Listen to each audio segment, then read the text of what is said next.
بسم الله الرحمن الرحيم الحمد لله رب العالمين والصلاة والسلام على سيد الأنبياء والمرسلين وعلى آله وأصحابه أجمعين اللهم صل على سيدنا محمد وعلى آل سيدنا محمد كما صليت على إبراهيم وعلى آل إبراهيم إنك حميد مجيد اللهم ألهمنا مراشد أمورنا وأعذنا من شرور أنفسنا.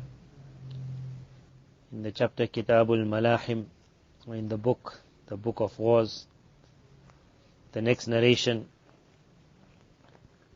Rasulullah sallallahu alaihi wasallam was once sitting in a tent of Tabuk. So we heard of the Ghazwa of Tabuk. It was the time when they went for the Romans and the Romans never came. The Arabs had never ever thought that one day they will take their flags and go for the Romans. And for the Romans not to come, the Roman leader Hirakal, they call him Hercules, he sent a message to the Romans that it comes in our books that he will take the land under our feet. So don't go for the battle. So when they came to Tabuk, there was no battle. So for them it was like the biggest victory that the Arabs had ever seen. That's when a Sahabi radiallahu anh, Auf ibn Malik radiallahu anh said, and then this was narrated. He said, I entered the tent of Rasulullah sallallahu alaihi wasallam and I gave glad tidings. I said, Oh Allah's Nabi Mubarak, that now it seems that war has wrapped itself up. This is like the end now. The Arabs, they ran away. And normally when you look at a victory or a defeat, it is nature of man that you only look at that immediate. So if there's a major victory, then you say we won, as though there will never be a next match.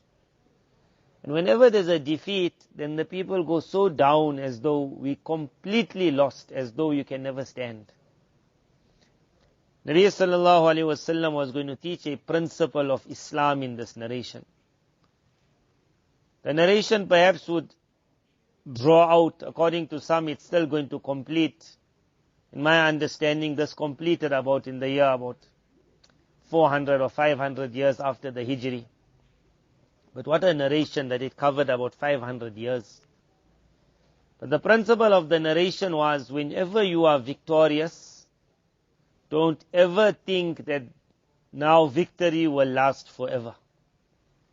And whenever you have lost, don't ever behave as though victory can't be attained. This narration will show two extremes. We call it وَالضُّحَى وَاللَّيْلِ إِذَا سَجَى.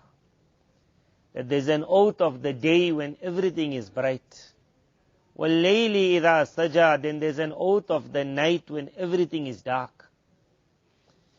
Whoever learns these two principles, وَالضُّحَى وَاللَّيْلِ إِذَا سَجَى, then the rotating of this world will never put him in a depression.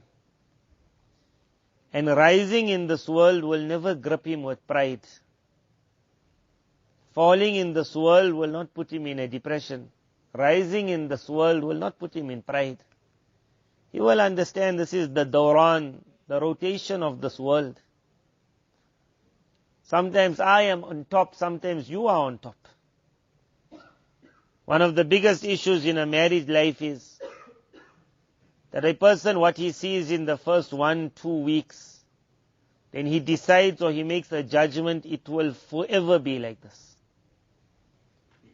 So sometimes they see very good days in the beginning, very good days. And it's supposed to be, you just got married, what is the wife going to say? Times have changed now. But in the past it was like this, that during the first 2 or 3 weeks, whatever you said to your wife, she will say to you whatever you want. Whatever you want. So they would say, if you want to make her in that first 3 weeks, or make her write it down at least, whatever you want, whatever you want. Because after 3 weeks, it's going to be forgotten forever. Kalamul layl yamhuhun nahar. See, these are the talks of the night when you are hugging me. All gone now. Nowadays is different. From day one already, she's making him do what she wants. But normally, so what happens is when you got such a wonderful, beautiful, pretty princess, fairy, then you think that she'll always be that beautiful, wonderful, fantastic fairy forever. But the woman's body is such that as soon as her life changes, she finds a hormonal change in her body. Her hormones change. And with the changing of the hormones, her nature changes. Her body shape might change. With the coming of a child or children, she will after 2 years be completely different from what you saw her in the beginning. The one who was expecting her to remain forever and ever and ever, how he found her, then he will not be used to night coming. And when night will come, he'll scream, وَاللَّيْلِ إِذَا سَجَى. And sometimes when difficulties come, even in a marriage, can be at the beginning, 1 child, 2 children, and then the girl says, I want out. The reason is because she's seeing a difficult patch, so she thinks life will always be difficult. She doesn't understand that after difficult days have to come easy days. Can't you just pull a little bit? Don't just jump out before time. There will always be times in life where different decisions have to be made. But 2 things Islam never wanted. Unique Quran is, Quran spoke about nikah, Quran spoke about talaq also. وَإِذَا طَلَّقْتُمُ النِّسَاءَ. Then how to give talaq, how to give nikah. How to make a nikah, how to give a talaq. Make a nikah, there mustn't be so much of celebration, as though this nikah is guaranteed in the heavens, it's going to last. It must be simple, it must be with worry, with dua. And when talaq is given, it must not be given in such a hard manner, as though I'm going to break it forever. Because there might always be a time later on you want to get together again. Nabi sallallahu alaihi wasallam said, when you slaughter, إِذَا ذَبَحْتُمْ فَأَحْسِنُوا الذِّبْحَ. Even when you slaughter, slaughter nicely. Even you giving talaq, you give it in a nice manner. That we just can't see eye to eye, and then you give an extra hadiah also. You go and meet the father, the mother, there's no swearing in between. The reason is that after night comes day again. After a couple of years, it might happen that the father might come and visit you and say that, my daughter, she still thinks about you. And then you say, I still think about her. Then they say, if you're thinking, then let's get together. Now day has come again.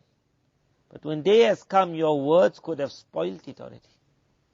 Because when you're going back to that house, you have to see your mother-in-law again, but she knows what you said about her. She knows what you said about him. Don't spoil it. Life goes day and night, day and night. So when the Sahabi said, Mubarak, O Allah's Nabi sallallahu alayhi wasallam, war has now wrapped up. Nabi sallallahu alayhi wasallam said, U'dud sittan bayna yaday as-sa'ah. I want you to count 6 things that will happen before Qiyamah. Meaning 6 are going to happen. 3 will be top, meaning heights for the believers. And 3 will be sad, down for the believers. One after the other. Meaning this is such a victory. And then after this, already Fatah Makkah had taken place. This was Tabuk. Everything was good. The Romans have run away. He said, Mauti. That the first thing you will now see is my demise. My passing away. The Sahabi radiallahu anhu says, I just heard that and I started crying.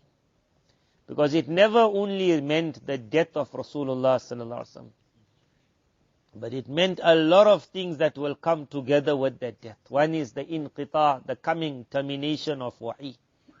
Jibreel alayhi salam will now never ever come back to the earth with Quran. Inqita min al-wahi. We cried about that. The cry about how will this Islam and this ummah manage without a Nabi. When Nabi sallallahu alaihi wasallam passed away, how many qawms all just pulled back? Some refused to give zakat. Some went into open irtidad. Some said everything we agree upon except 1 or 2 issues. Everyone in their deen, there was a little bit of khalal, problem. Some held on completely, some held on little, some were not holding on at all. There was the fear of that collapse, all together with the demise. Among Sahaba radiallahu anhu, Sahabi says, we had just buried Rasulullah sallallahu alaihi wasallam. And already I could feel something like different, which I had never felt before for the other. Because that nur of nubuwwah was now gone. Now they had to learn to live like brothers. But the uniting factor was no longer there. Now the devil was going to open his eyes again. He was going to launch his attack from every side, fight amongst each other. Bring the Romans against them, bring the Persians against them, bring the Arabs against them. All of that was in that word mauti, my demise. Meaning so much of cracks will come in my ummah. Will you survive at that time? Some just went quiet, some were not speaking. Allah Ta'ala creates when He wants to create, how He creates. Aisha radiallahu anha, she herself said that when Nabi sallallahu alayhi wasallam put Abu Bakr radiallahu anhu on the mimbar, she said, I asked that if somebody else could go on the mimbar. One reason, she says, my father is so soft-natured. When he comes on the mimbar, he only cries, and he cries, we cannot even hear him. Abu Bakr radiallahu anhu's heart was very soft, very soft. And when you have a very soft nature, very soft, and then he was the mirror of Rasulullah sallallahu alaihi wasallam. Normally when you say we lived together for years, we never parted. Then when someone passes away, you'll see that individual also, so to say, passes away with him. The shadow just goes because I will wake up, he's not there. I will sleep, he's not there. Normally that one will be the one who will go in the first, like depressed mode. He will be the first one who will say, I can't speak. But when Allah wants something to happen, it was Abu Bakr radiallahu anhu who showed everyone what is called a real mirror of Rasulullah sallallahu alaihi wasallam. He was the one to give that. Who would have given that? وَمَا مُحَمَّدٌ إِلَّا رَسُولٌ. For him to read this was like, Nabi sallallahu alaihi wasallam was his most beloved. For him to read that Muhammad is nothing but a Nabi. At that moment, Muhammad is nothing but a Nabi. قَدْ خَلَتْ مِنْ قَبْلِهِ الرُّسُلِ. Me and you will read it. But if you have to put yourself in that time, Abu Bakr, Umar radiallahu anhu said when he read it, I looked up and I said, as though this verse was only revealed now. Like I had forgotten this verse. Such that calamity was. But how he read it. وَمَا مُحَمَّدٌ إِلَّا رَسُولٌ. And thereafter the whole scene changed. After night you will get day. Nabi sallallahu alaihi wasallam said, ثُمَّ. That thumma means like thereafter, a while after. Or thumma will have the meaning that, like amazing then. That you will just come out of my demise. Just come out of my demise. And you will conquer Baytul Muqaddas. Conquering Baytul Muqaddas means you will break the entire Roman Empire. Forget them running away in this battle. You will break the empire. ثُمَّ فَتْحُ Baytul Maqdis. Muqaddas could be read anyway. So it occurred in about the 16th year of the Hijri. Umar radiallahu anhu went, and what a conquering it was. There was hardly any fighting. The doors were just opened. ثُمَّ. This is how the thing changes. This narration was to show that whenever you are on a high, don't ever think things are going to be going well forever. You will have to see difficulty also. Your good days must prepare your mind that I'm enjoying the favors of Allah, but I must also be ready for an exam on the other side. In a school normally, in a madrasa, if the exams are all easy, the child is warned that don't take advantage of your teacher's good nature. That stop studying, because one paper is going to come that's going to knock you off your feet. And if you fail in an exam, then you don't sit back and say, what happened now? Why he gave such a hard paper? And the law is that start again, because he also will get soft after a while. And the papers will start getting easier. There will be ease, there will be difficulty. There will be ease, there will be difficulty. ثُمَّ فَتْحُ Baytul Maqdis. And then just when now Baytul Muqaddas is yours, what the world waited forever and ever, what a fatah. Then Nabi sallallahu alaihi wasallam said, ثُمَّ Mutan. This word Mutan is like what we will call like a plague. Then there will be that plague, waba. يَأْخُذُ فِيكُمْ كَقُعَاسِ الْغَنَمِ, which will grab in you. Like how Qu'as was a certain sickness which would spread amongst the animals. This plague will grab in you like how that sickness spreads amongst the sheep. The Arabs knew it, they were all shepherds. They understood when Qu'as comes, the sickness of the sheep and the goats, then they would just see them all becoming weak and just dying off. So there will be a waba, a plague. In the Arab lands there was hardly a plague. But now the Arabs had gone into the lands of the Romans. This plague had started about 140, 120 years before the Muslims saw it. It started in Constantinople. They call it the plague of, most likely the plague of Justinian. So Justinian must have been one of their leaders, Roman leaders. It was his era when the plague started in Constantinople for about, maybe about 4 years it lasted. Whatever it was. And then this plague continued for about 300 years. It remained in the world. They said it was the worst plague that Europe had ever seen. We will get one later on, it was called Black Death. They regard this as the worst. This was like an offshoot of that. So it was about 120 years after the plague started in the Roman lands. And it was moving, it would move around because whenever their ships would come, it would come with its rats. And the rats would have the flea, and it was being spread with this flea. So when the Muslims entered into the lands of Al-Aqsa, Baytul Maqdis, this was the Roman lands. So it was going to be the first time that the plague was going to hit amongst the Muslims. أَوَّلُ غَبَاءٍ ظَهَرَ فِي الْإِسْلَامِ. First time they were going to see something else. And normally that first time that you see, that's when you get gripped with the most fear. Amwas is it's very close to Baytul Maqdis, Amwas. And that's where they found the beginning of this plague. And then it would spread in the entire Sham. When we say Sham, I don't know what you will think about, but Sham is not small. And it spread right till the tops of Sham. The entire Sham was going to be gripped with this plague. So that was about 2 years after Baytul Maqdis was conquered. It was known as the plague of Amwas because it started in Amwas. Umar radiallahu anh was coming towards the lands of Sham, most likely to meet with his governors, and the news of this plague reached him. Umar radiallahu anh thought about going towards it. Abdurrahman ibn Auf radiallahu anh then narrated to him that Nabi sallallahu alayhi wasallam, he himself said that if you ever hear إِذَا سَمِعْتُمْ بِهَذَا الْوَبَى, if you ever hear regarding a plague, then فَلَا تَدْخُلُوا, or do not فَلَا تَقْدِمُوا عَلَيْهِ, then do not ever go towards that place, do not enter into that place. And if the thing ever happens, وَأَنْتُمْ فِيهِ, and you are in the place, فَلَا تَخْرُجُوا فِرَارًا مِنْهُ, then don't run away from it.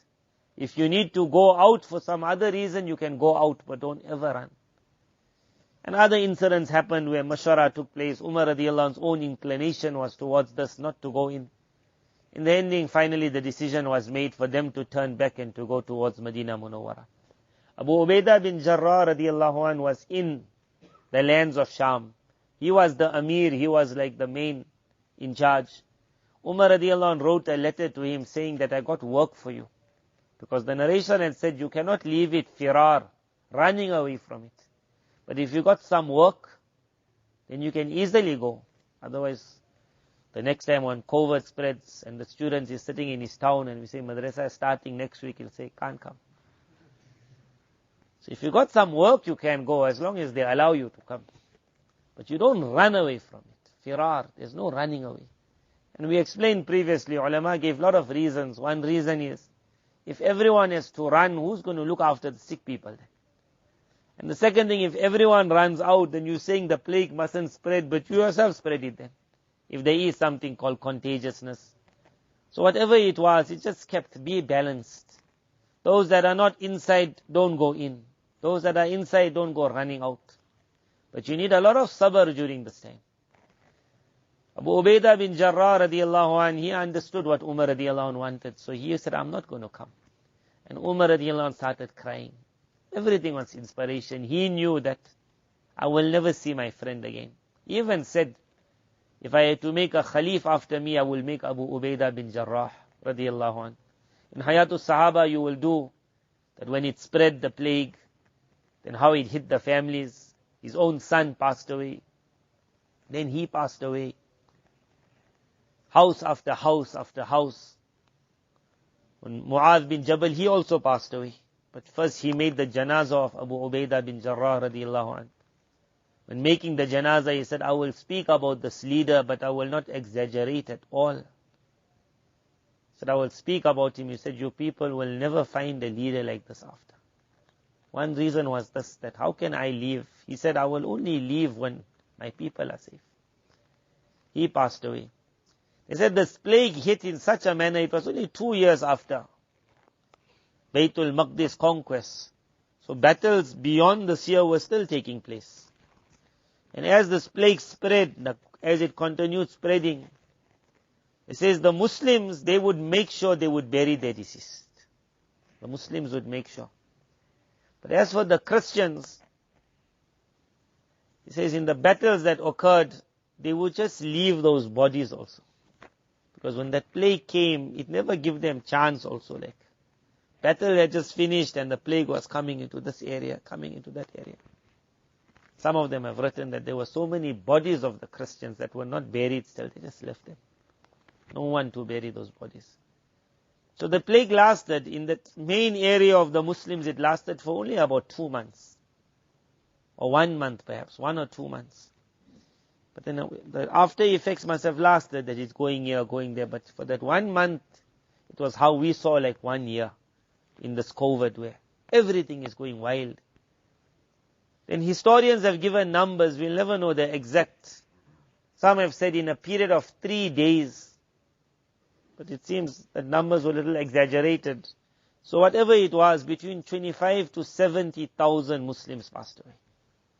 So when you say between 25 to 70,000, that between is a very big thing. But historians, whenever they counted, who was going to count? Like, how are you going to count? So when our COVID doctors give their counting also, they do the same thing. They just say between 0 and 2 million. Around here, everyone will die. That's how they count. They don't know, I mean, what numbers they gave at the beginning, now the numbers. And they'll still say so many, so much. The beginning they said we'll all be dead by this year.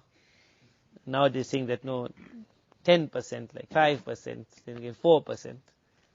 So the numbers, but whether you say between 25,000 to 70,000 for that 1 month, it was called Qiyamah. That's why when Umar radiallahu anh got the news that things are settling down, first thing he did, he made a trip back to the lands of Sham. He gave a message to the ulama and the scholars, and they did it. When people had difficulty during this COVID, so as soon as things settled, you would see mashayikh and ulama immediately going back into the towns.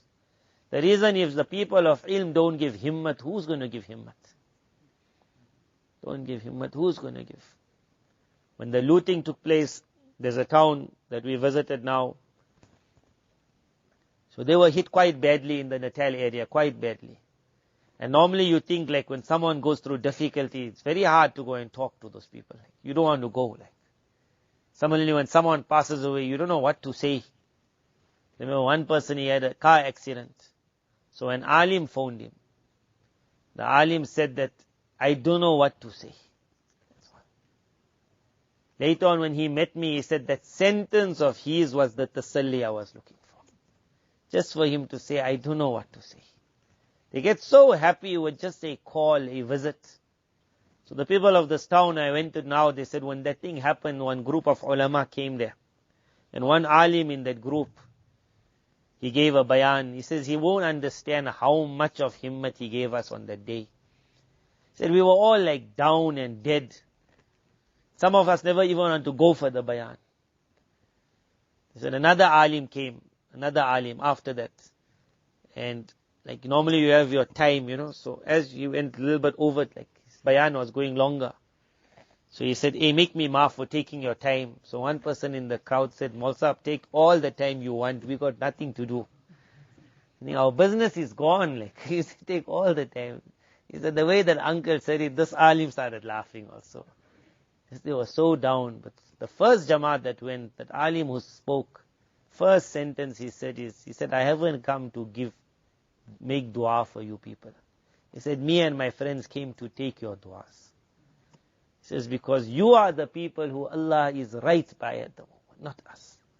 He said when he said that, some people were like looking up. He said that one sentence still after 3 months or 4 months is playing in our mind. He said, we have come to take your du'as. So Umar radiallahu anh made his trip immediately when the thing was clear. He said in that trip, few things he had to do. One is he had to distribute the inheritance. He said because the Muslim leaders were confused. So many had died that to work out now where must the inheritance go was a major problem. Normally you'll say he's inheriting, but he also passed away and he passed away. The money has to go there, then it has to go there. One of the main things they did after this Amwas fitna was the distribution of the inheritance. Where must it go? But they write there that the people of the lands, just on the coming of Umar radiallahu anh, it's like they lost all that gham of this. Just because he came. From there you learn the coming of the mashayikh. Even if they don't give a bayan, if they just go and they make salam to the people when they see calamity, just that salam itself. One of the houses I visited now, they said at that time, one family who was very, very badly knocked. So they got the news some mashayikh are coming. Now when mashayikh come, normally mashayikh come with barakah, and you have to also have barakah to feed mashayikh. Because they come with the jamaat also. And mashayikh don't eat lot, but people normally feel shy to give mashayikh like nothing. So the man went to his family and he said, so and so great alim is coming, you must prepare something. And the wife said, there's nothing but. I think the little chicken we have, that's number one, not going to help them at all. So the person said, doesn't matter, for the next few months we'll just eat vegetables. Just take out, you have to give them chicken. So normally we'll always give, but at a time when you got knocked, there's no food. So the family made that thing. And the next day someone phoned and he said, I'm sending meat for your leg. He said the amount of meat he sent was about 10,000 rands worth of meat. Next day. He said the barakah of the akabir. They get so happy just to see an alim coming. Even no bayan. So Umar radiallahu anh made his safar and he gave a usul to the world, the people of ilm. When people are suffering, immediately go inside. You're coming with them, or just give them tasalli. So that was that. Mutan ya'khudhu fiikum ka qu'asil ghanam. How it will grab you. And then everyone is down and they think it will never end now. This plague is never going to come to an end. Businesses have collapsed. But like how I went to this town now, this is only about 3 months after the looting, just 3 months after. And I entered the town and I saw life is like normal again. Normal. The looters and the looted. Both of them are moving side by side. The looters and the looted. So I went to one shop, I saw there, I said they all started, mashallah. I saw the burn shop, I saw the new shop. I even said to them that when Baytul Maqdis was destroyed, a Nabi walked past. And he said, how will Allah ever give life back to this land? So Almighty Allah said, die. And in 100 years time he was told, stand. And the whole land was back again. I said, here you all never needed to die also. In 3 months everything is standing. I said, even the looters must be surprised. So one person said, these looters, rubbishes. Some of them actually come in my shop and they stole the one shoe. Because normally you have that one on that. Now they come in and they say, boss, like you got a match for this one. He said, they come with that thing. They're not shy, like they got the one, sitting on the one, 3 months, they're waiting, shop will come up. It was in that shop we took it. Maybe he knows where the contact is. Where's number 2 of this one? The matching pair. But life carries on. This narration showed same thing. After the plague, which knocked everyone, the entire Sham. And Sham was where everyone went to. The main went to Sham. Abdullah bin Abbas radiallahu anhu's brother, Fadl bin Abbas, most likely he also radiallahu anh passed away in this Ta'un Amwas. Between 25 to 70,000. And thereafter Nabi sallallahu alaihi wasallam said, ثُمَّ إِسْتِفَادَةُ الْمَالِ. And then wealth will flow amongst you after that. Look at the east and west, heavens and earth. You're right in the bottom and then you back to the top again. ثُمَّ إِسْتِفَادَةُ الْمَالِ. then so much of wealth will come. حتى يعطى الرجل 100 دينار فيظل ساخطا. So much of wealth will flow that if a man is called and someone has to give him 100 dinars, only 1 dinar, you'll grab it and you'll smile and you'll say, thank you, thank you, thank you. So much of wealth. If a man had to be called and given 100 dinars, فَيَظَلُّ سَاخِطًا, he will still be upset. That's so little you gave me. Istifadatul mal. Those that have written Shurra explain that it happened already in the time of Usman radiallahu anh. Meaning from Umar radiallahu anh, now after the plague ended and then Futuhat continued, Islamic victory is continuing. And by the time of Usman radiallahu anh, especially that first 7 years of his Khilafat where Islam was just moving everywhere. So much of wealth was coming that everyone who was yesterday a shepherd was today playing with billions. Numbers that you can't count. They were just saying, I'll take that plot. I'll take that plot. How much is this one? Okay, I'll take 3 of it. For them, numbers was like nothing now. Huge amounts of money. Istifadatul mal, the complete opposite. Whenever you go through night, you must remember this narration. Or you must remember, وَالضُّحَى وَاللَّيْلِ إِذَا سَجَى. This world is made up of opposites. The demise of Rasulullah sallallahu alaihi wasallam brought everyone down. But Abu Bakr radiallahu anh stood and said, if anyone worshipped Muhammad sallallahu alaihi wasallam, فَإِنَّهُ قَدْ مَاتَ. وَمَنْ كَانَ يَعْبُدُ اللَّهِ فَإِنَّ اللَّهَ حَيٌّ لَا يَمُوتُ. Whoever worshipped Allah, then let him know Allah is forever living. Whoever worshipped his shop, when the shop comes down, he goes down. Whoever worships Allah, even if the shop comes down, his nazar is on Allah. He remains standing. To be an Abu Bakr radiallahu anh. To be an Abu Bakr. May Allah tabarak ta'ala make us all. You have to be the Abu Bakr, you have to be the Umar. The people of ilm, the shan that Allah has given them is when everyone is in depression, they are the ones who stand up to lift the people from depression. When the Nabi sallallahu alaihi wasallam passed away, Abu Bakr radiallahu anh stood up. When the ta'un of Amwas spread, Umar radiallahu anh stood up. The mashayikh in every era, the job is to introduce people to وَالضُّحَى وَاللَّيْلِ إِذَا سَجَى. It should not happen the opposite. That the alim himself is the one who goes into depression. The alim goes into depression, then who will make the world smile?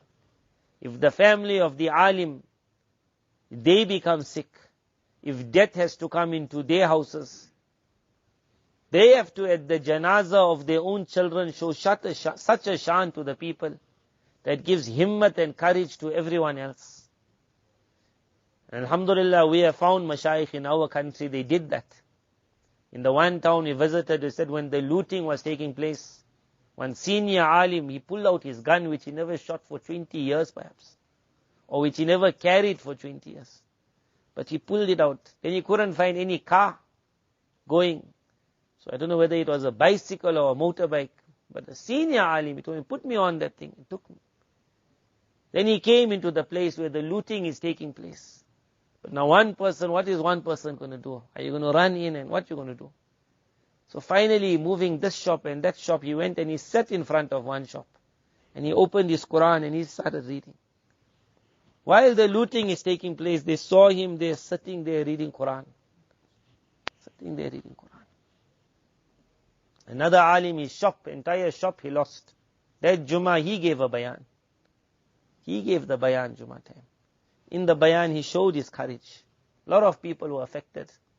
When the people of ilm are the ones who stand up and speak, it has an effect which is very far. We'll stop the narration on this one. We'll take this ibrat, that the world will see many exams. And after every exam, we'll see a unique revolution after that. It goes from the bottom right to the top. And then from the top again, it has to come down. Then again, it goes up. Whenever we're on top, let pride not ever grip anyone, ghurur. And be prepared that we'll enjoy the days of goodness, but you must be ready to now start declining. And when the decline hits and there's a major fall, then the people of ilm are those who will start showing the people, look towards the skies. The revolution is coming very soon. Himmat must be given, courage must be given. One individual lost his entire business one time because of a fire. He was also in a depression. Hazrat Shah Hakim Muhammad Akhtar Sahib Rahimullah, one sentence pulled him out of his depression. He phoned him on the phone, he said, that Allah who gave the first time will give the second time also. That Allah who gave the first time will give the second time. He said, I saw it. Now in this last week where I went to the town, we saw it. We met people who were down, down, down. And now they're up, up, up again. How fast? One person said, how much of business he got in this last 2 months? How much of business? It is just like flying. How much of business? That Allah who gives will continue giving. But the people of ilm, they are the first ones to learn this message. In our Islam, there is no place for depression. And there is no place for pride. When you are high, your nazar must be on وَاللَّيْلِ إِذَا سَجَى. Night also comes. And when darkness comes, difficulty comes, your nazar, your eye must be on وَالضُّحَى. By the qasam of day when everything is so bright. Between these two, day and night, مَا وَدَّعَكَ رَبُّكَ وَمَا قَلَى. Your Allah has not left you. Your Allah is not angry with you. وَلَلْآخِرَةُ خَيْرٌ لَكَ مِنَ الْأُولَى. But the year after is better for you than this world. So instead of getting tested in the year after, which no one will manage, Almighty Allah said, let me give the test in this world. وَلَسَوْفَ يُعْطِيكَ رَبُّكَ فَتَرْضَى. And a time will come where Allah will give you so much that Allah says that I guarantee you will be happy. فَتَرْضَى. Allah Tabarak Ta'ala make us all from the people of himmat, courage. Allah Tabarak Ta'ala make us the people of courage and make us those that give courage to everyone else. وَآخِرُ دَعْوَانَا الْحَمْدُ لِلَّهِ.